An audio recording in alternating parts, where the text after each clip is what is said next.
Outro destaque: o governo Lula vai encerrar o terceiro mandato como a gestão que mais aumentou impostos no Brasil desde a redemocratização. Em menos de 4 anos, o Planalto adotou medidas que resultaram na elevação de tributos pelo menos 27 vezes, além de um ajuste tributário e a criação de pelo menos outros 2 impostos. Com mais impostos, o governo conseguiu arrecadar bem mais. Quase 10% houve um aumento entre 2023 e 2024, totalizando 2,65 trilhões de reais.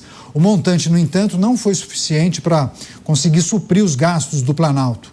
Os gastos atingiram 32% do PIB e somaram 3,78 trilhões naquele ano. Vou começar essa com o Roberto Mota. A gente sempre trata da questão tributária e aí há, inclusive, um estudo que aponta que o governo Lula é o que mais taxou brasileiros na história, Mota. Microfone fechado, só checa pra gente. O atual governo federal do PT merece muitas críticas, mas há uma crítica que não se pode fazer a ele. Ele nunca escondeu as suas intenções e os seus planos.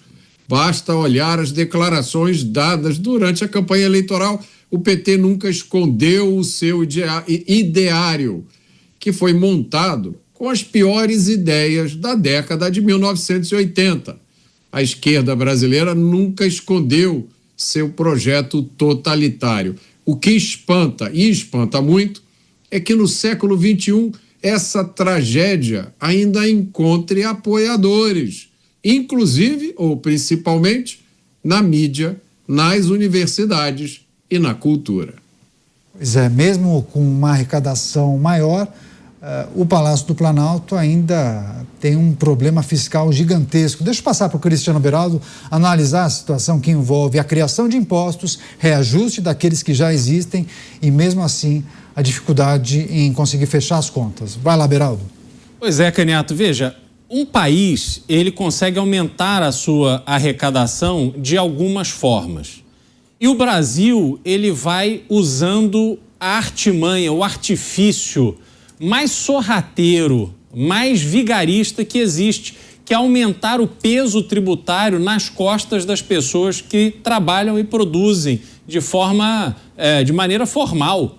Porque você tem uma economia paralela no Brasil, apesar de todo o esforço do governo, que vai navegando da maneira que pode, sem emitir nota, sem fazer registro, sem fazer declaração de imposto, porque se fizer não vai sobreviver.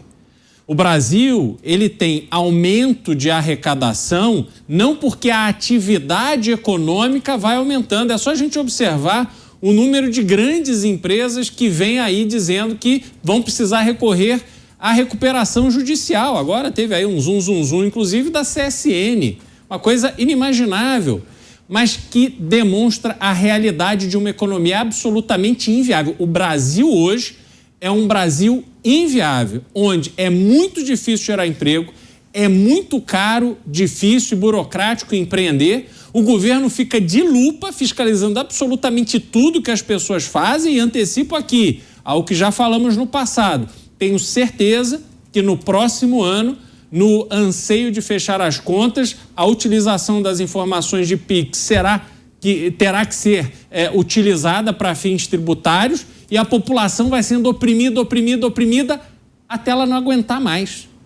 E aí a gente vê um país que não consegue avançar, não consegue crescer, não consegue se desenvolver, melhorar a qualidade do ensino, da infraestrutura, das cidades, da dinâmica econômica. O Brasil está completamente perdido, ele está em outro trilho, não é o trilho do progresso. O mundo está avançando, voando, a inteligência artificial está transformando os países e o Brasil está aqui lidando com problemas que países minimamente sérios resolveram no século passado, como, por exemplo, saneamento básico, coisas elementares, mas que no Brasil ainda são motivo de muita discussão. Pois é, deixa eu passar para o Luiz Felipe Dávila, porque sempre quando a gente fala em questões de tributos, aumento de impostos ou criação de novas taxas, é preciso considerar, né, Dávila, que em um primeiro momento, ok, o governo de ocasião até consegue aumentar a arrecadação, mas se perdurar nessa toada de aumentar impostos ou criar novas taxas,